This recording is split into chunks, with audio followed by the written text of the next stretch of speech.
Hello, Yeah. Hello, how are you? I'm good. How are you? Oh, I am okay. Bit of sunshine today. Yeah, but it means that I can't see anything in here, so I've just had to block my window. Um, I woke up this morning. I had a rough night's sleep last night. I wasn't feeling great. And I've also got most of my social media blocked at the minute, just Oh, to right. just to make me Yeah. feel better about my Yeah. life. Yeah. And it's blocked till 8 a.m. So I don't get up and go on it straight away, Hmm. blah blah blah. But then this morning, I had a little bit of a sleep in. And when I woke up, I could go on Instagram. So I did, of course. And the first thing that I saw from someone that I don't even follow was the doomsday clock. Have you seen that today? No, not today. I have We're heard of it though. we're at something like 85 seconds to midnight, which is the worst that the doomsday clock has ever been in the history of the world, ever. Great. And I was just like, Feels about right, doesn't it? I so now my social media has been locked again. Yeah. I was just Good like, idea. wow. But I needed to share it. So I'm sorry. I'm sorry to burden you with that information, but it's probably going to come up on your Instagram now anyway. Yeah. I think we need to be prepared. So I'm it's better just, to I'm, know. I know, I'm kind of done. I'm like, all right I then. know. I've Aren't you got enough to finding deal though with. that when you see something vaguely positive, your heart is just like, oh my gosh, this is giving me so much joy. Like when I found out Yeah. that Keenan and Kel were doing a version of Frankenstein. I was like, I think Amazing. it's Frankenstein. Sold. I was like, oh, I'm so happy. It's like when it was COVID and it was lockdown, and I entered a competition on Twitter to win a Nick Sharratt mug. So I'm sure Nick Oh, I Sharratt, remember I'm this. I'm sure he's listening. And I won, right? So I Yay. got this mug and a little DM from Nick Sharratt, and I was high on this good news for about 2 weeks. I was just, Yeah. honestly, it was just like It does feel like that at the minute, the world actually. needed to give me something. Yeah. So It's thanks, like Nick I am Sharratt. looking forward to the new Scream film, just Yeah. ridiculously. Then, like you just said, they're going to make another scary movie. And I'm just like, Yes. thank God. And like Buffy is going to happen this year and Oh, we all of need these it. things. Oh, We need all of it. yes, we do. Anyway, just very quickly, are you reading anything that's giving you joy at the moment? I am. And you bought it for me, actually. Oh, a little bit of Oh, it non-fiction, is. nice and shiny. It's the Atlas of Paranormal Places. And it's one of those I would normally just pick up and flick through because it's like very pretty. It's got loads of photo. Oh, look, some hanging coffins. I've already read that one Oh. actually because I looked at the contents. I was like, what's the weirdest one I want to read first? And it was that one. But I thought, no, I'm going to read it in order and just go. And it's just like very lovely and there's lots of pictures. And it's Mm. by Evelyn Hollow, who does the Uncanny podcast with Danny Robbins. Oh, yes. She's like they have a skeptic and a believer, and she's like Mm. team believer, and she talks about the paranormal in a very like intelligent, educated way. Like we do, Like obviously. we do, yeah. Yeah. But I met Danny Robbins at the Penguin Party last summer and just obviously went over to her and went, hi, you have no idea who I am, but I listen to your podcast and I really like it. And we have the same publisher. So aren't we Yeah. great? And he was obviously slightly frightened. But we'd love to have Danny Robbins on the pod. Yeah, Or and Evelyn Hollow, and hello. Evelyn Hollow, Is that yeah. her real name? What a Oh, I don't name. know actually. I would love to go on Uncanny, just putting it out there in the Yeah, universe. Because one of our previous guests, Peter Laws, he's been yes. on as a bit of Yeah, a paranormal expert.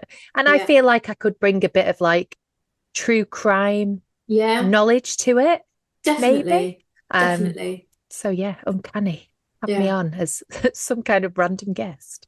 Yeah. Uh, that's my plea. There we go. Who are you reading? I'm reading this lovely book called Book Boyfriend because, as you know, I'm in my rom-com era, and it's by Lucy Vine. And Lucy Vine is a really cool author. And this book is about somebody who finds she finds a book in her local library, and it's got a little note in it. And Oh, so you can imagine what's going to happen next. So I've been trying because normally I read, YA sort of thrillers and horror and stuff like that. So I'm dipping into a bit more romantic fiction now. Yeah. But and You I'm know, enjoying it. I really am enjoying it. I recognize Lucy Vine. I must follow her or I've read Oh, something. it's Simon and Schuster as well. They know what they're doing, don't they? Okay, They they publish some, do. really excellent stuff. They do. And will continue to do so for the rest of Yeah, the year, I yeah, imagine. I'm sure they will. So we I better. Oh, go on. no, I've forgotten now. It's No, okay. I was going to say because we're babbling, aren't we, as usual? But we Yeah. should probably tell everybody about our guest that we've got today, who we've known for a long time, We um, have. and so she is the author KL Kettle, and we know her as Kitty because we all published the same year. Our debut came out the same year, so we've Our known her for a very debut long time. was the same week. Oh, was it really? Yeah. We were the Yeah. first debuts of 2021 because it was the very first week of January. Oh yeah, of course. Her book was called um oh, what was it called? The Boy It I was called Am was the The debut. Boy I Am. I was going to say I Am Boy. I was like, that's not what it's called. The Boy I Am. And she's going to be coming on in a minute. And her next book, which I'm sure she'll talk about when she comes on, is due out in February, and that's called Control Alter Delete. So we're looking forward to talking to her because we haven't spoken in a while. I think the last time we saw her was at Yalk when everybody was there. Do you remember? In the pub. That was like our No. uh, no, you don't I remember. don't remember. I was about to say that was our Woodstock that year. Everybody was there. Everybody was at Oh, was this a few Yalk. years ago? Oh, Yes, so I yeah. wasn't there. I was late. Yeah, you came late I into the was pub. late. Yeah. Yes, that's right. But Okay. that's the last time I caught up with Kitty. So yeah, looking forward to chatting with her. Here she is. Hello. Hello. Hello. Look at that Look at lipstick. you. Yeah. Gorgeous. Oh, it's so nice to see you. I was just saying, Cynthia, I don't think we've seen. Last time I saw you was after when we were at Yalk. Do you remember we all went to the pub after? Gosh, has it been that Um, long?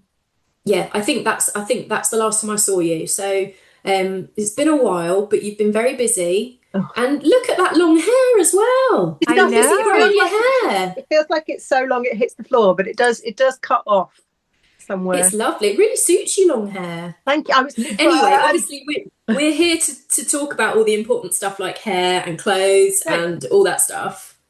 Yeah, Obviously, that's what we're here for, right? we've got that out of the way. So, um, Kitty, can we start with you telling us a little bit about your writing journey? So, like the moment where you're like, right, I'm going to do it, and then getting to your first like publication. Well, it was a very long journey, I suppose. I remember the time I decided I wanted to be a writer, an author, because I was already a writer. I mean, everybody writes in a minute. They're like sort of, at school and learn that you can tell stories. But the minute I was like, I need to share the things I'm writing, I have this urgency to do it. And it was because I was a terrible artist. And that it was like okay, well, I'm not good enough at drawing. So my parents are both very art orientated. My mum was one of the first female set designers at the BBC, which is an Ooh. amazing legacy. And I write, Kettle is my mum's maiden name, which I write with because it's sort of that art thing. So you can always find her history. She did loads of stuff. Like she was involved in Teletubbies, and if you ever watched Good Morning Anne and Nick, she did all the sets for that. And Oh wow. Smart, which I remember being on the set of Smart, literally running around the back of BBC Pebble Mill at the age of like 11. Oh, Pebble Mill. And Happy days. Tony Hart's show. I remember working with Tony, Oh, like behind the scenes picking. Do you remember the gallery? I would pick some of the art to put up on the gallery. I was Oh I wow. was. It was you never cool. picked mine. Excuse me. Well, I didn't. They didn't let me do it very often. So Terrible. No, probably that's that week. that's on I'm them. pretty sure I picked it. I sent something in too. 100% on them because they didn't let me pick all the time. It was good training for the days that I was on the slush pile at Bloomsbury. But so I always wanted to draw, and I was drawing all the time. And my dad's an architect, an incredible artist as well. But I just wasn't good enough. And I wanted to write comic books. I wanted to draw and write comic books. And I was a friend of mine, Manisha Rajesh, who writes as well. She's amazing. She says she always remembers me at sixth form with inky fingers. because that was when I would stay up to 1 o'clock in the morning drawing, but I just wasn't good enough and it wasn't fast enough.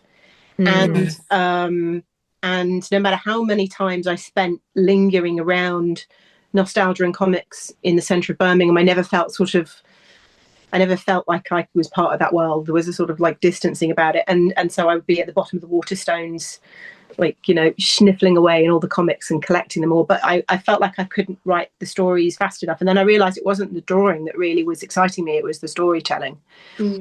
So I was about 15 and I started writing a book. I was looking for it actually to see if I could show you, because it's so embarrassing. It's got to be seen. I think it's hidden somewhere on my shelves, but I painted the cover and everything. Like, I did this book. It took me about 4 years to write. I lost it twice. It was on a floppy disk. It was, heavily inspired by the X-Files and Stephen King, and it was horror, which, was my first love. And it was gory and it was awful and it was terribly badly written. And I printed it off in colour ink, no doubt, which wasn't pleasing for my parents, and bound it with glue and made a cover for it. And I used to go into sixth form and I used to print off a chapter and give it to my friends to crit. They were the Green Sofa crew, and they used to give me literally feedback like every few days. I remember one of them saying, we use the word limpless, was one of her feedback. So it was so many sentences have just come into my head in those. Yeah, I'm like, are you sure it was horror you were writing? Definitely was, but I turned out, when you find out those crutch words, like I didn't know the concept of a crutch word at the time, but that was one of my crutch words. And not a bad one as it goes. Maybe I should write romanticy. But I knew I wanted to write. That was it. And then I thought, okay, well, I have background in television. Maybe I should go into production, or I should go into script writing. So I tried script writing, and I got into theatre and I wrote plays. I ran the Theatre Society at university, and so I was finding different avenues to kind of explore storytelling. And I just love storytelling. And I carried on drawing, failing and throwing things away. And I finished the first book when I was 19, and then I started writing another one, which was fantasy. And then I started writing another one, which was a little bit more adult. And in that time, I also put myself into working in publishing for a little bit. I did, interning with Bloomsbury, lots of slush pile reading, and it was really exciting to see how it was all put together. And at that point, I then was, given the opportunity to either go and work with Bloomsbury as a junior editor, which would have been lovely, or go into my full-time job, which I do have now, spoiler alert, which is in tech. And my mum, who was a fine artist and an incredible woman, said, do you want to write or do you want to work on other people's books? Yeah. Because when she was at BBC, stopped painting and she stopped drawing, and she was working on other people's art. And I said, do you know what? Actually, I want to write my own stuff. I do want to work on other people's books, but I want to have the time to do it, and I want to have the finances to do it. And so I made the choice to go into tech, and then spent every single evening traveling around the world in hotels. When you do tech consultancy, you're never really at home. So it was an excuse to sort of be in a hotel and just write. And I wrote quite a bunch of books. And I never got the bravery to call myself an author or to really send them out until I was 30. And then I was like, I'm done waiting. I'm going to go out and I'm going to try and get this sold. And I had, it was a very, very long 110,000 word middle grade. Isn't it funny now? Because we all think that is the funniest, most hilarious thing. But back then, when you didn't know any better, you're like, the longer the better. Yeah. Maybe one day it'll get published as 6 books. But but it was no way that was ever going to get published as it was. And it took me 10 years to write. And I was in love with it. It was a time slip Victoriana.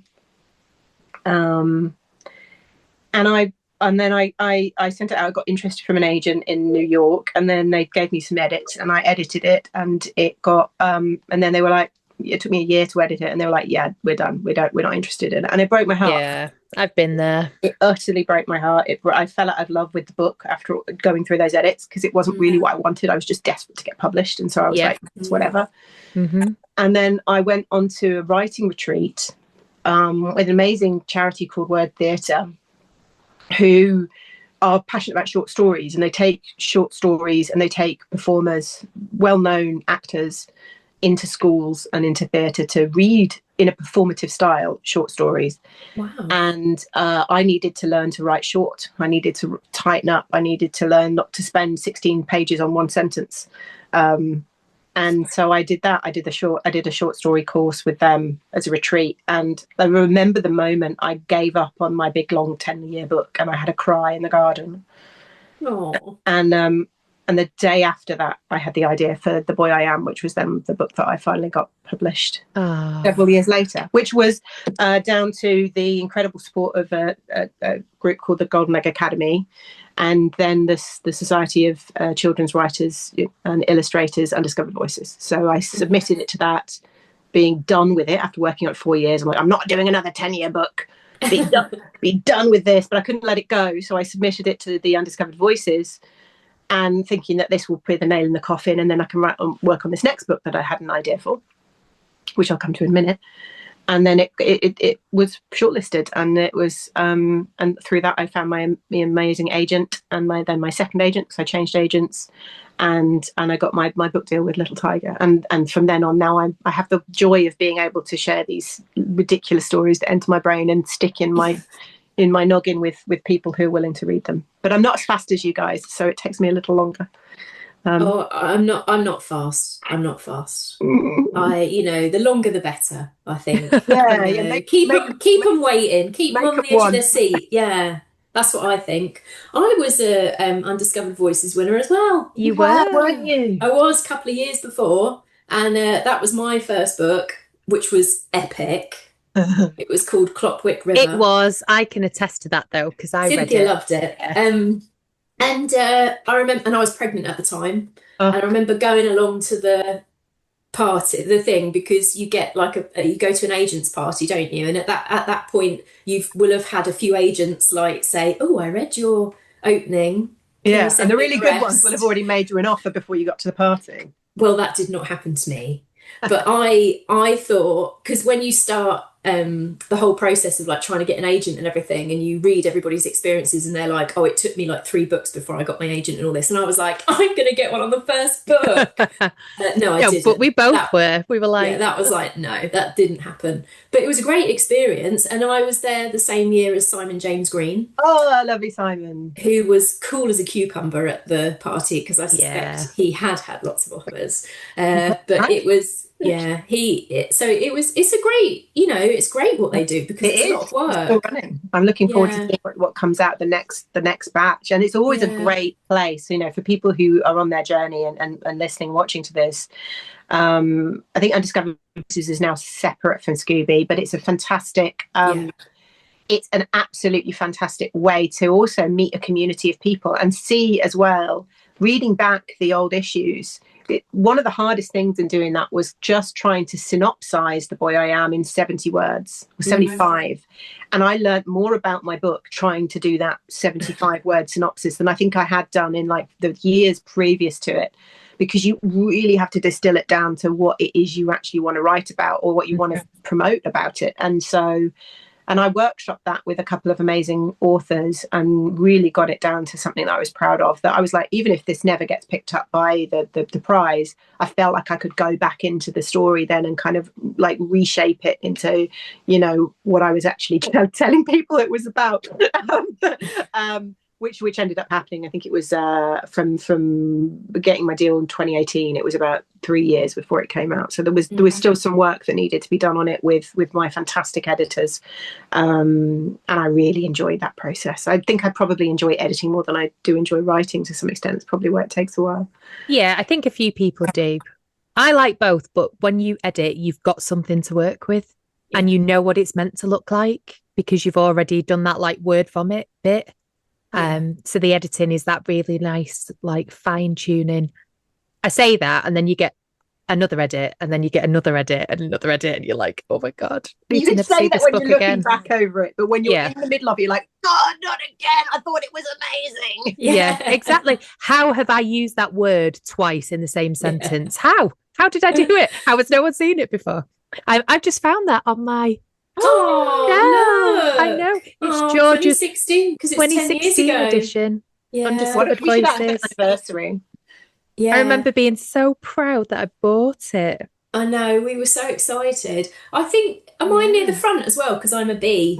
No. No, I think I was like, how dare they not publish it in alphabetical order? I should be at the front. I do think the people who get it, from what I've heard about people in the industry, they do read it quite key, but they do definitely. I don't know whether they go into the text if the kind of like the opening doesn't really grab them. So you really do have to invest, and I think it's worth doing that investment anyway as a writer, like I said.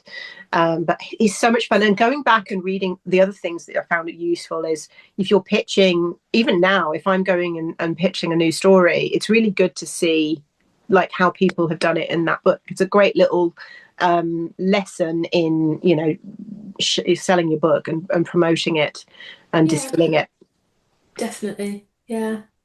Oh, and but there you go. That's the journey as well, as much as it's worth. And I feel very privileged to have had it. But I also think that it came from one decision, which wasn't the decision to write. It was the decision to share. Not with friends, not with family, but with a community of people who are also authors, and putting myself out there and being willing to hear the feedback that was hard to hear from professional authors and professional, you know, submitters of work as well, people who haven't maybe made it but have certainly gone through the gamut. And that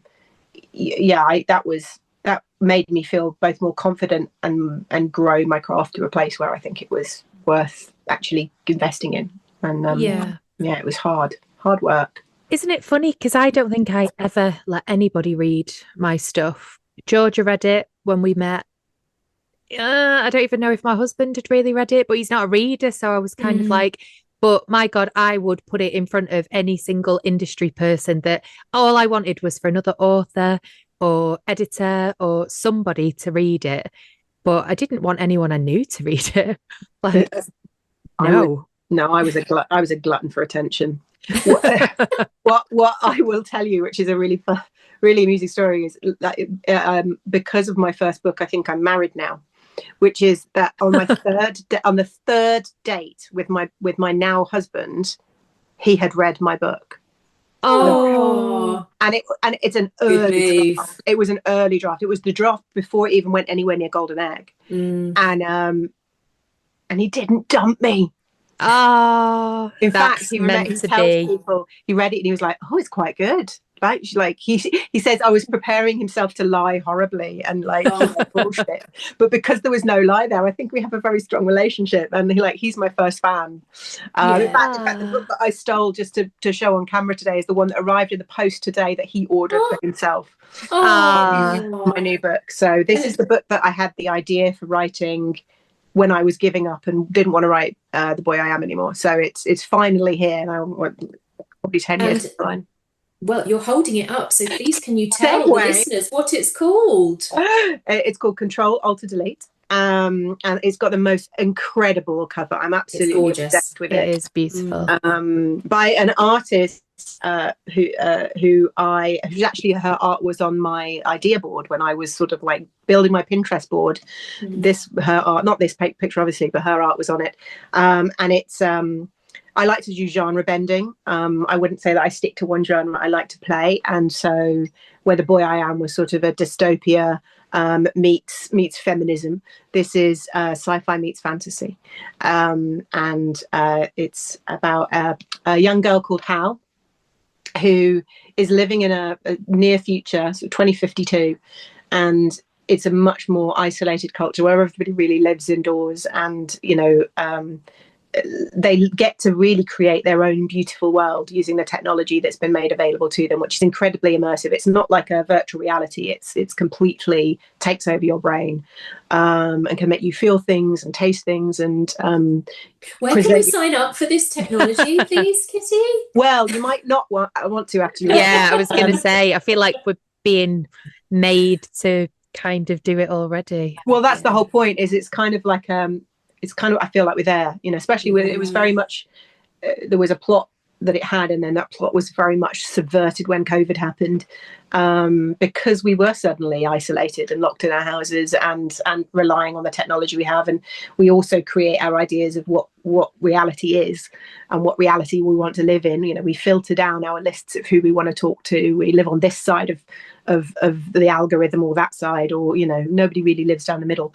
And so it's classic speculative fiction. It's an allegory for the current times. And it's about, do you choose to live in a broken truth or a beautiful lie, really? And I wanted to, and I was right from a place of a question. And the question I wrote when I wrote The Boy I Am is, what kind of feminist am I? Who do I want to be? What kind of person do I want to be in this world based upon my gender and how I express myself and how I expect people to judge me? And this one is, you know, after 20 years working in technology, what do I think? Where are we going? And am I okay with it? And how do I keep doing it, really, when I feel personally, both as a person, as a millennial, as a mother, as a user of this technology, that it is not the best situation right now technologically. And do I come at it with fear, or do I come at it with hope? And so this is that was all in here. Wrapped into the pages. And it's out in next week, isn't it? It is. It's out on the 5th of February. Yeah. So it'll be out.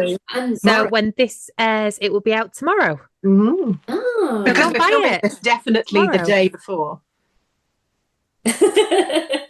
And yeah, so yeah, it's about, and I had a lot of fun kind of making it fun but relevant, and also you know, giving it a place where it's not just for people who like playing games or like science fiction, or who, you know, like science, like fantasy. I wanted to find a way to make it to appeal to as broad a group of people as possible. And I've done it. But it's been so much, I'd say it's been fun to write it. It's been fun to finish it. Yeah. It's very fun to hold it in your hands when it's all pretty. Never is not fun. And I do occasionally want to have a good lick of it, because it's my work. Yeah, it's gorgeous. And we always ask our guests to talk to us, to bring a little bit of like research to the pod that they've done. So did you, like, with your tech background, obviously there's a lot of that in the book, and from what you've just said, was there any interesting research that you did for this or for The Boy I Am? I mean, the research I had to do for The Boy I Am is horribly depressing, so I'm not going to bring it up. But for this one, I got to have a little bit more fun. And so, like you said, that because I've worked in tech, there's an awful lot of it that is just, actually, I don't need to research it because I live it. You know, I work in I'm literally, my job right now is building AI agents to my detriment. And so a lot of it was because actually I was ahead of the game from a lot of people. You know, the idea sparked when I was at a futurist conference, not futurist conference, but a talk in Silicon Valley over 10 years ago, with a guy who was just saying, look, you know, this is what's coming. And I was like, holy, this is, I remember everybody going, this is so exciting. And I was just going, no, this is terrifying. It's so hard, isn't it? Because I actually shared it on my personal Facebook yesterday that there's a cancer charity who are starting to develop AI that can, you know, track blood counts and all this stuff, and be able to monitor and potentially predict whether somebody has got a higher chance of cancer, and then how it can be, you know, used in treatment, which obviously is unbelievable. And I'm very much like, that's what AI should be for. It is, but not for the other stuff that we just constantly see that's kind of becoming the norm very quickly. It is, but my hesitancy with it, and why I'm not like going, yeah, that's great, because the concept is great. But what is happening, I think, with the current landscape is technology that could do that before, but wasn't using LLMs. And by the way, I don't like to use the word AI because I don't think it's artificial or intelligent. Okay. But the automatic, pattern regurgitation engines that have been created, they've been brought to market, I think, before being, truly tested and trustworthy.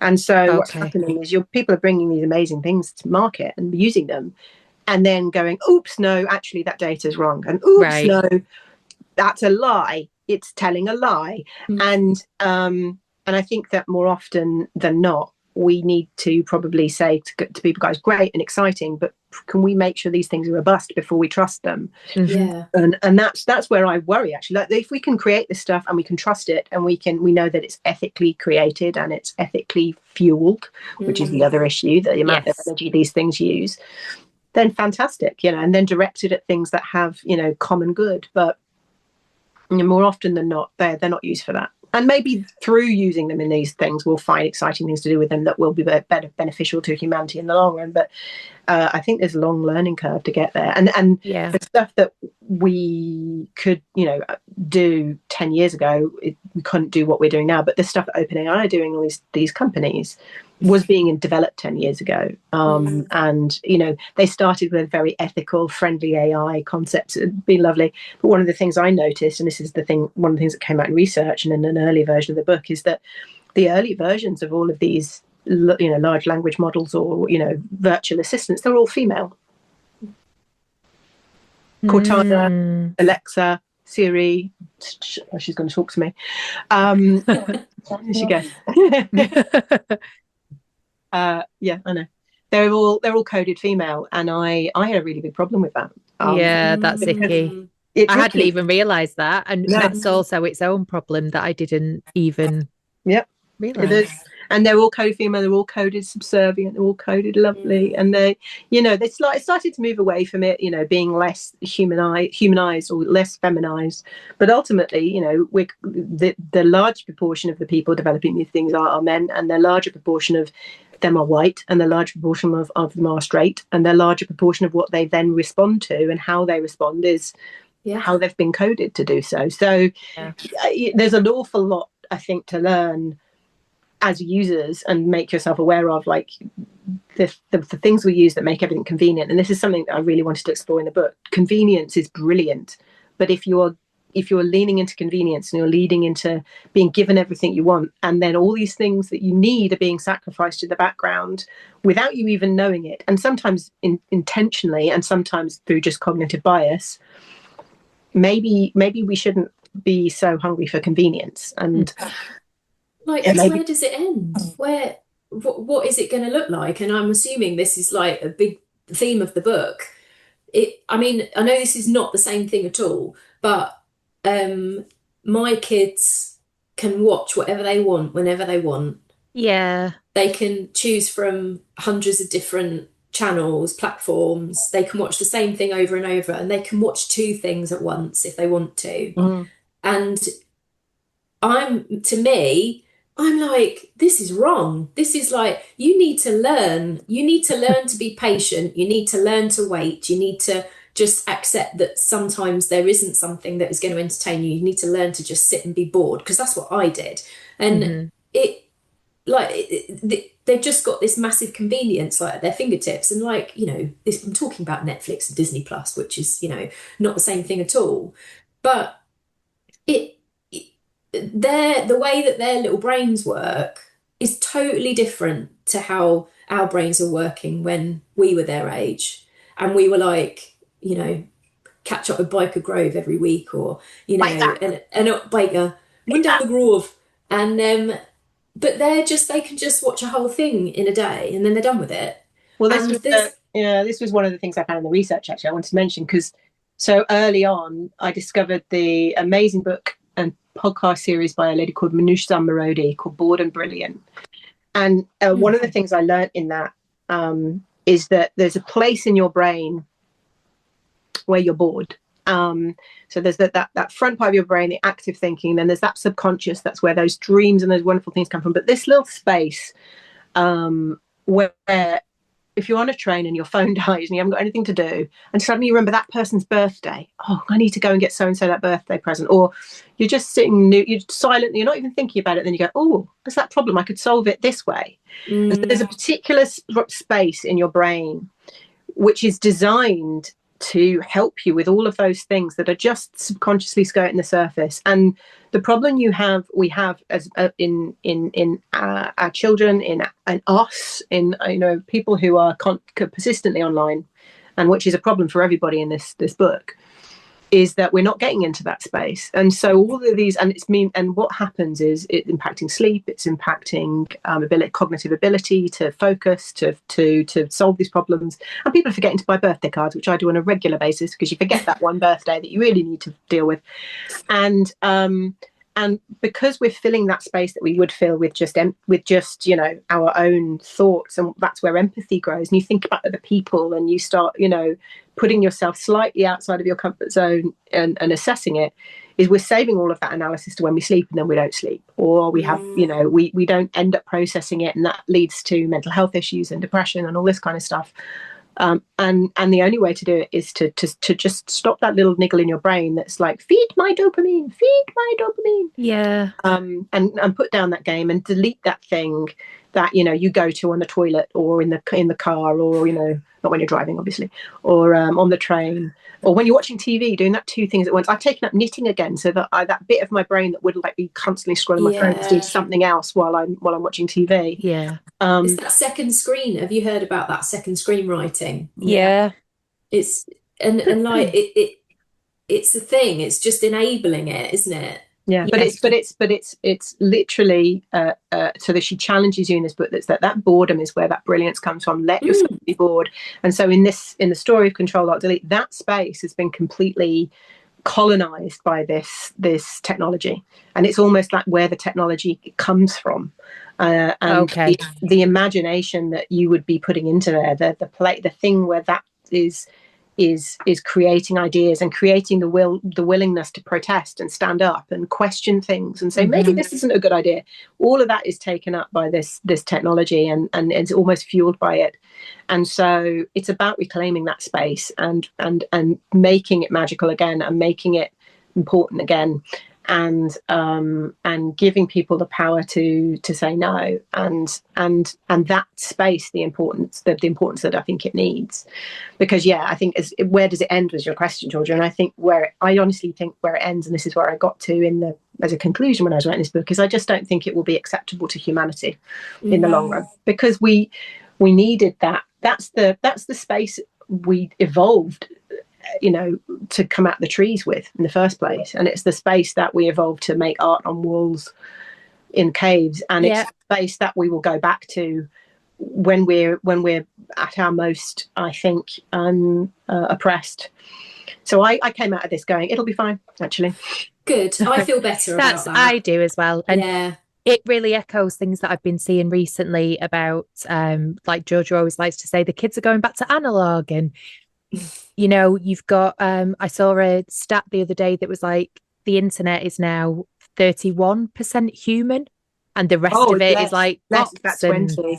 Oh, really? It's utter slop. The internet's dead. Yeah. So it's like that oversaturation, which means that people are finding other ways to do things, and that's quite beautiful. Yeah. Which is why I want to keep writing books. Although we're going to have to find a way to market them. Hello, everybody. Well, you know what? It doesn't.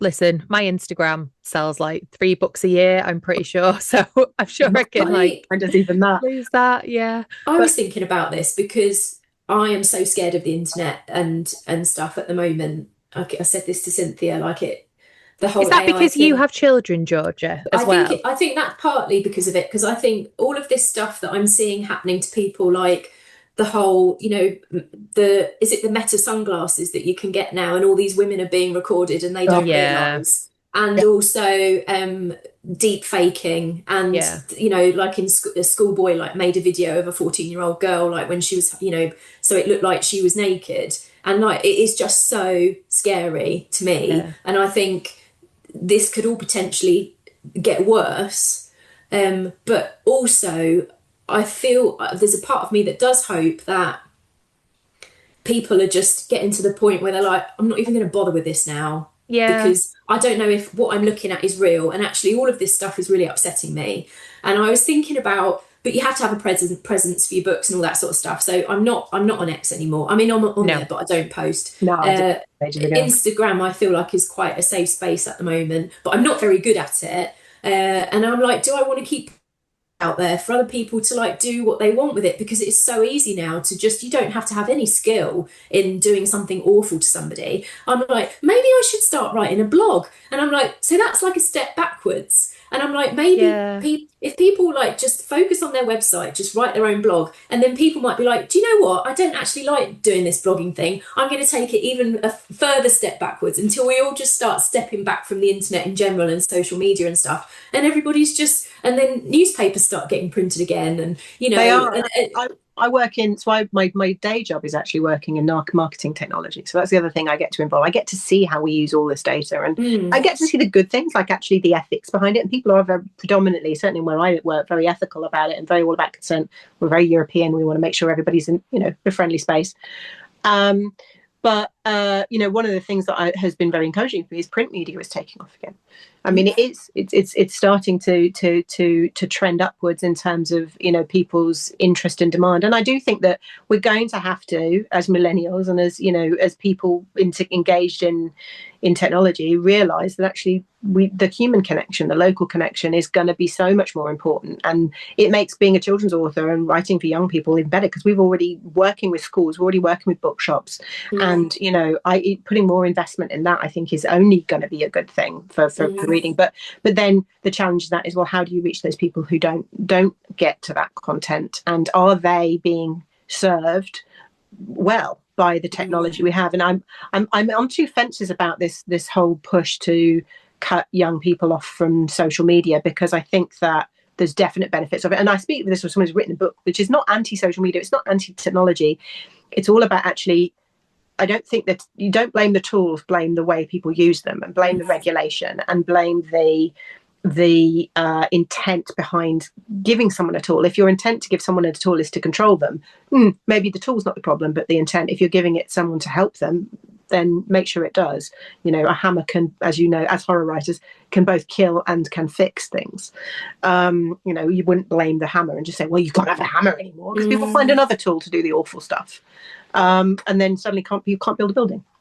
So I think that giving young people access to the tools that they need to connect, to protest, to be aware of what's happening in the world is really important. But putting the responsibility not on the parent or the user, but on the people who create this technology, and actually trying to regulate them and say, guys, maybe don't make it so that you can make 5-year-olds naked, would be probably a better way to spend the money and the legislative lobby power than going, oh, the children can't control themselves. But they can't, because you've designed the technology so that they can't. You've designed it to hack their brains, to hack their dopamine centers, to hack people with neurodiversity who like me, can't put the thing down because it forces its way into your hippocampus. And we can give our kids the skills to say no, to turn off, to connect socially. I'm going to buy an actual landline, and we've already got a boombox in our house, so my kids can play CDs, so that they're not also reliant on us and our subscriptions, which also cost.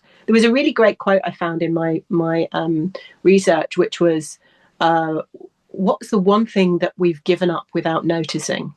And the answer is ownership. Because nobody really owns anything anymore. And it's not privacy. Notice that privacy going.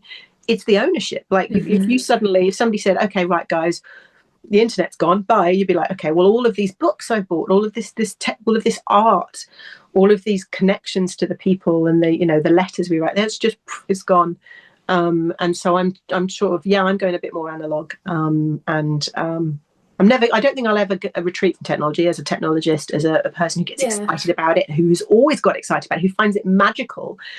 I want to find the magic again, and I want to balance it with the other magic, which is the natural world and the things that we can enjoy while we're together with our friends. And the excuse to get together and all this kind of stuff. That's what you really want, really, is that it's the balance that's missing. This is it, because it's a dark time now. But things like COVID, when you could jump on a Zoom and see people that you weren't able to see face to face, and, speak to your parents. You know, I remember doing like quiz nights with friends and things like that, just so you could all be together. And that is the wonderful part of technology. Yeah, I think technology is you fab. have to, you like, and I think I had this. I think my book is likened in some instances to Ready Player One and Black Mirror, and yes, all of those are influences. But both of the answers to the problems that are presented in Black Mirror and Ready Player One is just turn it off. And I'm sorry, that's not the ending of my book, everybody. By the way, spoiler. Yeah.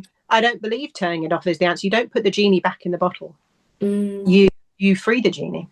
Mm. You know, and the free internet, which existed a while ago, where no one was really controlling the to and fro of information, doesn't exist. If we all harvest ourselves off to different LLMs or different operating systems, where actually the data and how it's presented to you is presented with this veneer of the opinion of the billionaire that owns it. And the control of the algorithm in the background to say, well, don't give them this information, give them this information because they're this kind of person. There's a subtle thread running through Control Alt Delete, which is about voting power. It's really, really hidden. You have to go and find it. But this is a world where people don't vote anymore. You know, the votes are done for them. And it's trying to say that actually we've given up this one inalienable right to make a decision. Because it's just convenient for somebody else to make that decision based upon what we think, what it thinks we might like. Well, actually, if you don't know what it's voting for, you're trusting that it's going to do it for you and it's going to represent your views. Then you may as well vote for the other guy. Yeah.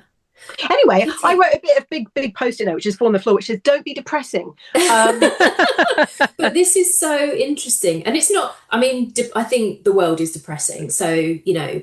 But yeah, so you're fine. Yeah. But I was going to say so you had that conversation 10 years ago where with that guy in Silicon Valley who was like, "Oh, this is happening. It's really exciting." Is there anything that you've heard recently that you're getting worried about? I was going to ask that, and then I thought I don't want to know. I don't want to know. Do you know what? What's really the one thing that really excited me was the idea of something called a voxel, which is a physical three-dimensional print item. And like anything with these technologies, it sounds so exciting. Like imagine being print your iPhone, right? Imagine being able to print a jumper. Well, because they were thinking about 3D printing, and like here's a piece, you basically fill it with a liquid, and that liquid turns into a stone. Oh, exciting! That is cool. But just think about the power it takes to do that. I think that's like, no, I don't like that. I don't like it. That was the one thing I was like, it's exciting, but also, is it exciting? It's exciting. And what do you use and why? Like, so I could just print anything that I wanted and then, I don't know. Well, just think about all the consumption and all the waste. Exactly. Well, and people would start printing things that just really should not be printed by people. Do you know what I would license. do? I would end up like printing a ball gown just to wear in my front room, just because I really felt like it one day, and then that would be it. Where would that go? Like that would be the kind of thing. It is. It's the kind of like mad thought I would have and be like, that's going to make me feel better. So the exciting things I find about are actually people who are taking these technologies and the concept of them and trying to find ways to do them for the benefit of mankind insensibly. Like there's a LLM that's coming out of Switzerland, I think, where the power plant, the data center that they're using to support it is fueling and providing heat for the homes in the local area. So it's not sucking, the life and soul out of the local area. It's actually providing something. It's providing a good. And I think that the things that make me excited and hopeful are the entrepreneurs and the scientists and the smart people who are saying, let's use this, to smarter. Let's not go for the easiest common denominator, capitalist answer to this problem, which is, eat everything, spit something out and sell it at the highest price. It's actually let's find an economical, environmental, socially aware way of using this technology to benefit everybody. Which sounds like a no-brainer. It does, but it's not, because, we're raised capitalist. The things that excite me about the future and technological advances are when it sounds like something from Back to the Future too. So if Pizza Hut came out and said, "Hey everyone, we've got these freeze-dried pizzas that you put into your thing, and then you press a button and it gets big," I'd get excited about that. Yeah. And for me, it's all the medical stuff, which I think is amazing. But I'm really glad that you put me kind of straight on it, Because it is easy to be like, oh, it's amazing and everything's going to be cured. And then you're like, actually, yeah, it's Thanks for the pointing due out that. diligence hasn't been done yet. Yeah, thanks for pointing out. I was excited about pizza, and you were excited about curing cancer. Yes. I'm back in the room. When I was working at IBM 20 years ago, we had this fantastic little bit of technology on all of our laptops, which was using the unused CPU power to feed a piece of technology that was actually doing data research in cancer curing. And that's like saying, this stuff exists. You know, smart people have been doing this stuff for ages. Wow. What we're doing now is we are consuming more power, creating power. And one of the other inspirations was my mom just doesn't understand cloud technology. And I had to explain it. It's not in a cloud. Cloud is just marketing speak for distributing the memory and power of your computing in massive computers that somebody else owns in different parts of the world. That's all it is. So what you're doing is you're taking stuff you again own and putting it somewhere else and giving somebody else responsibility of it to power it and feed it and keep it alive. And you know, knowing and I think understanding that the other problem I have with LLMs and with the technology that we're having is that it separates even further that understanding of how this stuff works from actually how it works. And that I have this analogy of you know, give a caveman an iPhone and they'll worship you forever. And it's the same thing because they just don't understand it. So it feels like magic. It feels like a power you can't understand, and it also takes away your power to question it and to say, actually, maybe this isn't.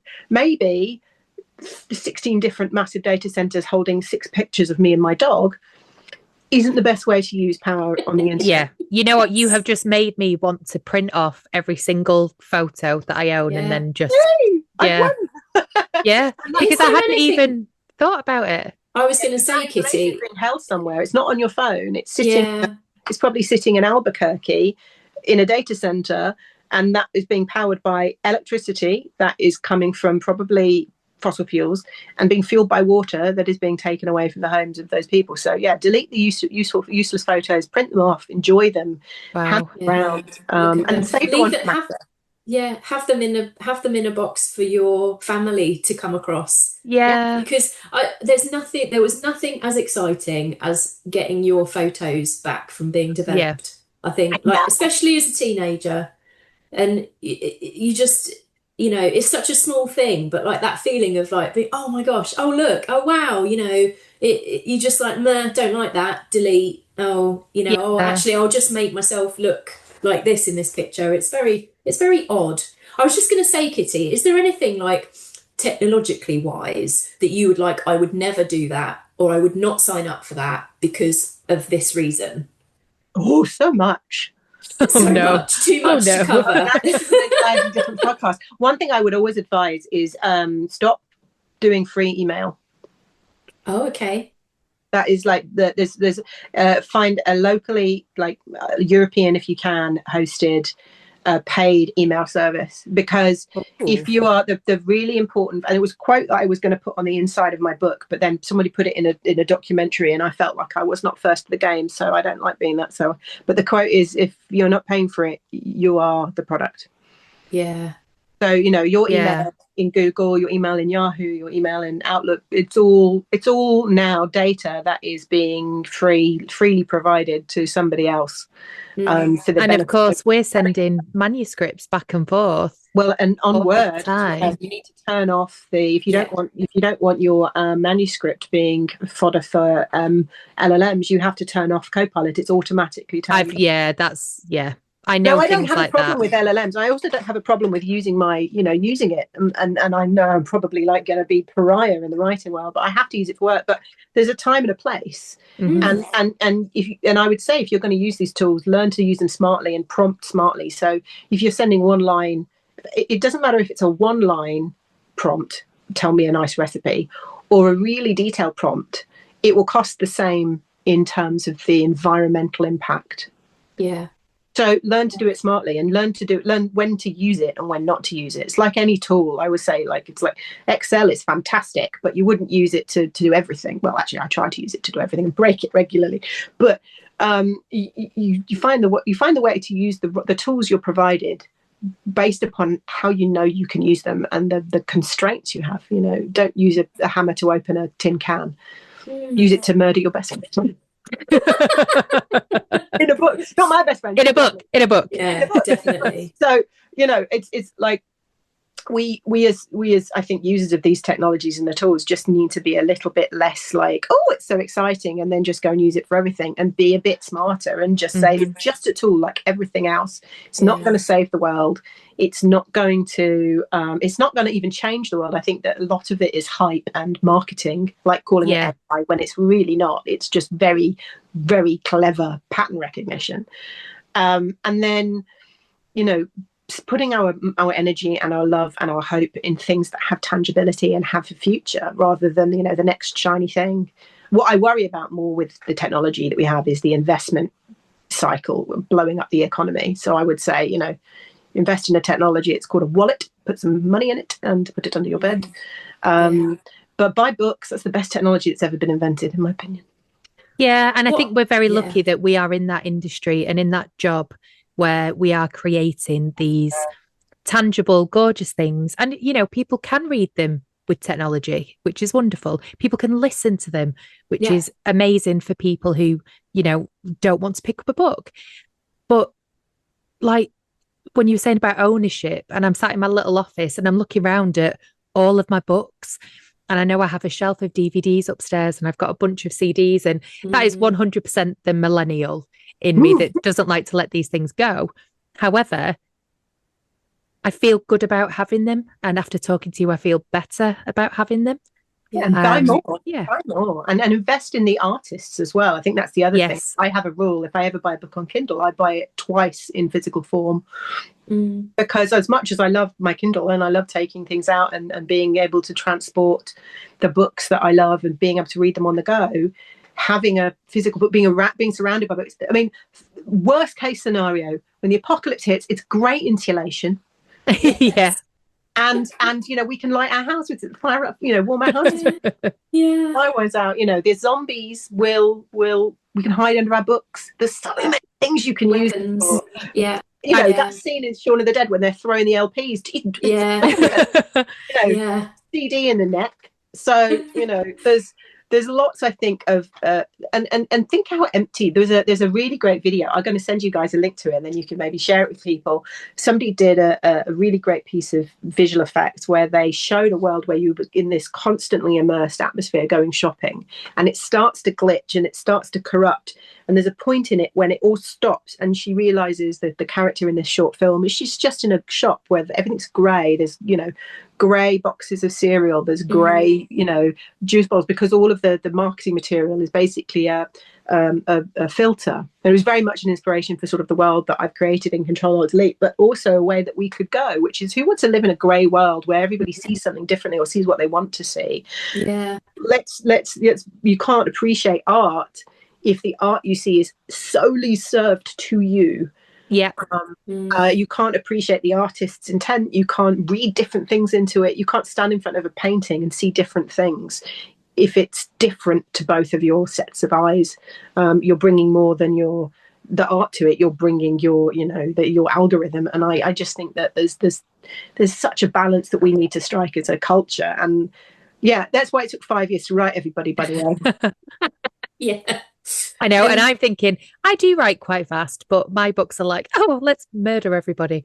So while they're cathartic, they're not intensely technologically research driven. I got to have a lot of fun with it though, because I built in this sort of gaming element. I got to have a lot of it was also inspired by the fact that when I was dealing with COVID with newborn twins, I would have not survived had it not been for Breath of the Wild, Zelda, and the ability to play computer games through the misery, and that when I've had a bad day at work, I'd go and shoot things on a big shoot 'em up. So I got to have fun and do an awful lot of the fun side of it, and enjoy the storytelling of gaming as well. So it's I don't want it to be all doom and gloom. There's a lot of fun in the book, and I got to play games that I'd never played, and be on my headphones talking to 16-year-olds, part of like a Fortnite gang.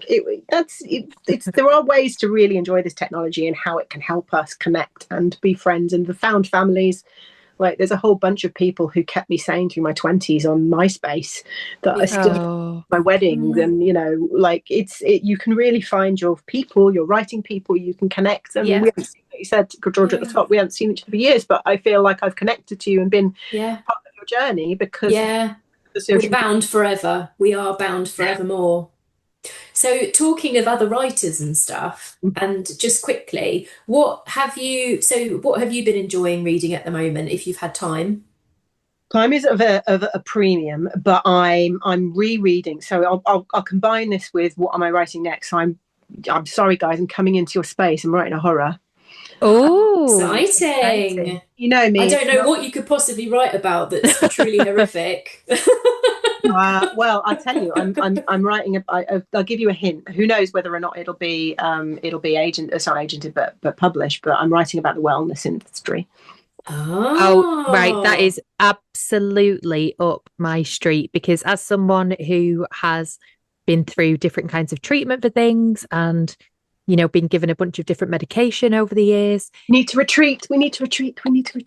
But not to an actual, like... No. Yeah. But you and I need to go and do retreats. So I can So I listened to a podcast called This Podcast Will Kill You, and it's two doctors, the two Erins, and they are fabulous, but they will just really intelligently, but also really accessibly talk about all this medical stuff. And they recently did one for the new year about the wellness industry and about supplements. And it was about detox and all of that stuff. And all of the... It sounds like...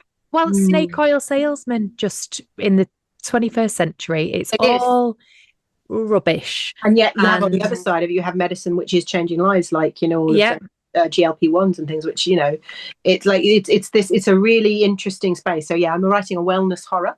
Nice. I can see exactly where that's coming from. Yeah. It's probably where it's going. And because of that, I'm going back to my roots. I'm back reading Stephen King. I'm reading It again, which I haven't read for 20 years. Yeah. Fascinating coming back to something that I read, very long ago, and become more of a person who's interested in craft and seeing the strings being pulled, but also coming at it and going, well, I'm not sure about that. I'm not sure I like that. Yeah. Bit, and then I'm reading This Fabulousness. Oh, lovely. I had that one as my read a while ago. So it's giving me some millennial feels. It's giving me They Own the Night by Amy McCall. Yes, it is fabulous. Another from our debut group. So just saying. She's a smasher. And so, vampires and clown horror, and, it's all going into the compost heap as I sort of like get the vomit draft out of my third book. And we'll see where that one goes. And I'm working on an adult crime as well, high fiction, high concept, because I just wanted to write something different as well. Yeah. I feel like I should say, sorry, I keep talking about the debut group, but people who like aren't published or whatever might not know that often when you're like approaching your first book being published, sometimes your agent or sometimes your editor might say, hey, there's this you might like to meet this person because they're coming out, their book's coming out, or you might somehow find each other, and then you end up in a big, like, it was on Twitter, wasn't it? It was a Twitter group, yeah. It was a Twitter group, and you're all like being published that same year. It just sort of happens organically sometimes as well, doesn't it? Whether it happens anymore, I'd love to hear from debut authors and find out if it's happening and where it's happening. I think it is. Slack. Yeah. I think they do it on Slack or Discord. The young people, like, I prefer both of those. I prefer both of those to the general social media. Group chatting again.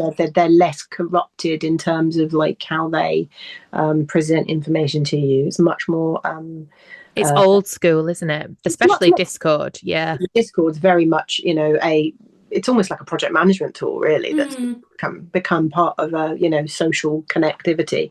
But I do such a great group, and we had to go through an awful lot. I mean, the bringing COVID debuts in COVID is was not a fun time, but it was also an experience which nobody else will really get to appreciate. So there's also a uniqueness and a joy about that, and a bonding very much in the trenches. So I love Amy's writing, and this is I think this is going to be a really great joy. I've only just started it. I just needed something other than it to read. Yeah.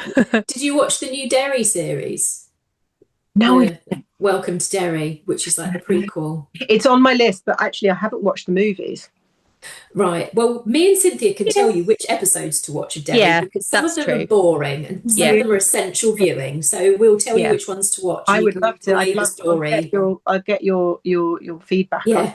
where Our we're And I edited think version. Traitors.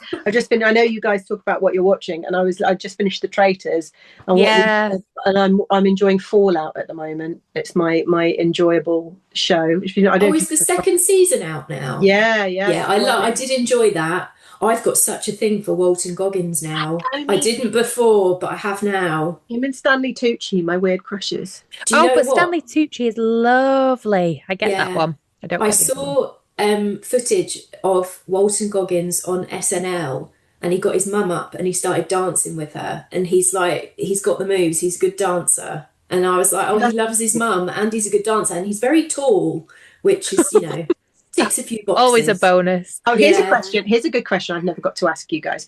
Who in one of your books you've already written do you have a proper crush on? And like you would like write like fan fiction about them for yourself? Oh, mine is Cole in Win, Lose, Kill, Die. Yeah. And actually, the book that I'm writing now, the main male character is like Cole in Win, Lose, Kill, Die if he was Damon in The Vampire Diaries. Oh yeah, Georgia. That is such a good question and I've written it down. Question. Do you mind if we ask our Steal guests? Going to steal it. We'll call it the KL Kettle question. My guy would be in the book that's coming out next, Foes and Cons. There is a character who I don't want to say too much, but it's set at a convention and he's dressed as a werewolf for most of the convention. And he's sort of hanging around and they sort of befriend him because he's on his own. And then he eventually takes the head off and he's absolutely gorgeous underneath. Stunning. And he's called McKinley. Nice. He's got a little bit of backstory. But I don't know if I should say this, but he was based on my personal trainer, who I'm very good friends with now, who is very handsome. Yeah. His name is Joe Steele. Hi, Joe. Hi, Joe. I know you're a big fan. Hi, but Joe. He's so handsome and lovely and positive. He's just this absolutely gorgeous, like positive force. And sort of, getting to know him and everything. And then one day I saw him eating a yogurt and he got it stuck in his beard. And I was like, we're done. We're done. Ruined it for me. So I took that crush and I put it into like fictional form, and it's continued there. So I love it. I love it. The version of him that didn't eat the yogurt. Yeah. Mine's Walker in The Boy I Am. He's gay, but he's a fantastic dancer, and I would absolutely, I would go to bat for Walker. Yeah, guy who can dance, like. Yeah, he's morally grey, good old morally grey. Yeah, he's definitely queer, but he can dance up a storm, and he's got a nice moustache. So and I am a fan of facial hair as well. Cynthia was asking me about this the other day. I do enjoy a beard.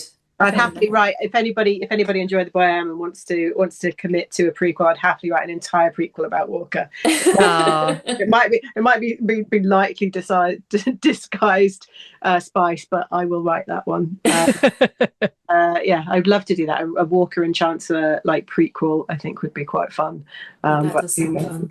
Who knows? No, it is nice that when you fall in love with these things that come out of your brain and you're like, where do they come from? You know what? It's borderline, like mental illness. Borderline kind word. It's mental illness. Yeah, some kind of stalking. We make them up. We love them so much. Yeah, stalking. We put them through awful things. Well, I do definitely.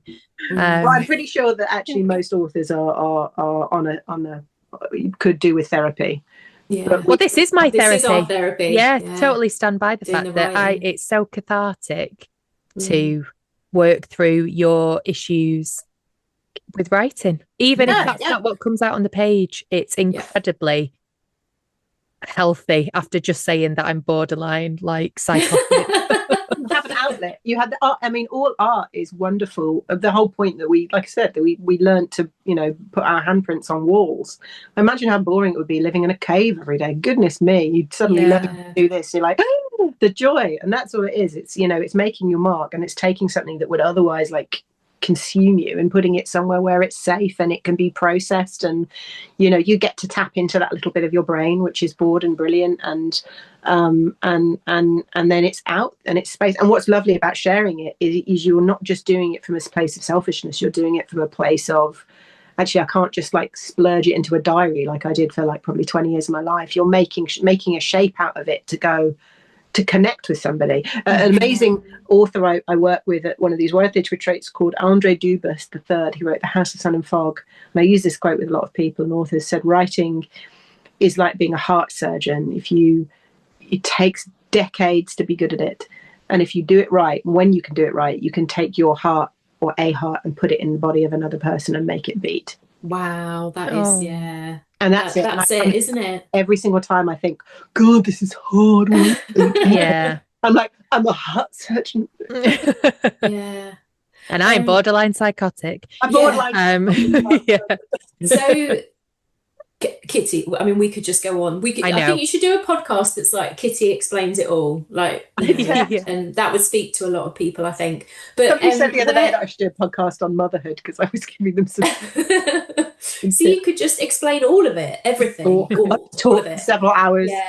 Somebody can listen. If people want to find you on the internet, where can they find you? Well, between now and when I finally decide to quit the internet for good, you can find me on Instagram. Is probably the best place. I generally don't do any of the others if I can avoid it, but I also love TikTok a little bit, actually. So you can find me on TikTok, KL.Kettle, and K.L.Kettle. No, yeah, K.L. Somebody at some point. I'll link it. Don't worry. At some point on Instagram, I got hacked and I had to change my name, which I just took a dot out. So yeah, there I'm generally found. I've got a website. I do lots of things. I do mentoring, and I do talks and all that kind of lovely stuff when I can find the time. And I love to find the time. If somebody wants to listen, I will talk until I'm blue in the face. And I love hanging out with you guys. So whenever you want to talk, you just invite me back, and I will. Even if I've not got a book out, I'll chat for hours. We'll try and do an in-person one this year. Yeah. Kitty, thank you so much. Thank you, everybody. I love you so much, and it's been a pleasure. Thank you for coming to join us. Yeah, it's been lovely. Bye. And good luck with the book. Thank you. Can't wait to read it. All right. Bye. Bye. Browser history deleted.